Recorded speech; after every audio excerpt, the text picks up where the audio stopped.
Les Chroniques de l'Aube numéro 9. L'ombre du colosse. Bienvenue dans la crique, voyageurs de l'imaginaire. Posez vos boussoles.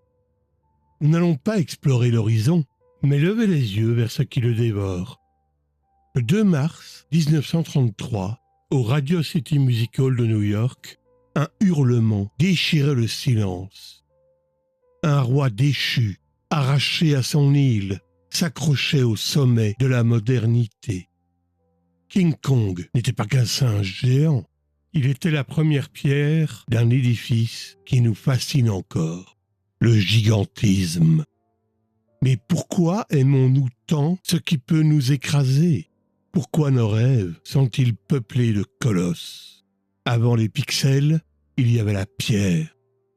L'essence de nos univers puise sa source dans la verticalité gothique. Entrer dans une cathédrale, les piliers ne sont plus de granit, ce sont des jambes de géants pétrifiés. On cherche à toucher Dieu, on a fini par créer des monstres sacrés. C'est là que l'aube des œuvres nous murmure un secret. Le colosse est un miroir. Quand Hajime Isayama dessine ses titans, il ne crée pas des ennemis, il crée un mur qui marche. Le titan, c'est l'impuissance de l'homme face au temps, face à la nature, face à l'inéluctable. Être dévoré par un titan, c'est être oublié par l'histoire. C'est le cauchemar de tout geek, devenir insignifiant dans un monde trop vaste. Mais changeons de focale, quitter la terre ferme, imaginez un océan sombre, une esthétique de pirate, où le bois des galions gémit. Le gigantisme, ici, prend le trait du kraken. C'est l'immensité liquide qui nous rappelle notre juste part. En mer, être petit, c'est survivre. Et si l'on injecte une dose de steampunk, le colosse change de peau. Il devient une structure de cuivre et de piston. Pensez au château ambulant de Miyazaki ou aux cités mobiles de Mortal Engines.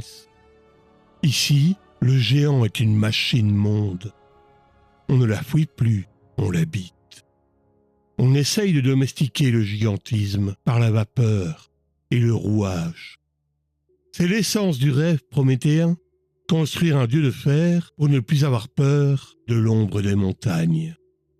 Pour nous, créateurs et explorateurs, le gigantisme est un outil de discernement émotionnel. Faire face à un colosse de pop culture, que ce soit un kaiju ou un robot de Pacific Rim, c'est s'autoriser à être vulnérable. C'est accepter que certains problèmes nous dépassent, pour mieux trouver la force de grimper, étage par étage, vers notre propre sommet. Rappelez-vous l'easter egg de ce matin. La chute n'est rien, c'est l'ombre que l'on projette, qui définit notre taille.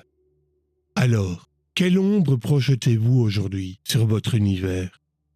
Merci d'avoir partagé cette première chronique de mars. Lundi prochain, nous changerons d'essence. Nous quitterons la taille pour le rythme. Nous verrons comment Antonio Vivaldi a, sans le savoir, composé la bande originale de nos futurs dystopiques.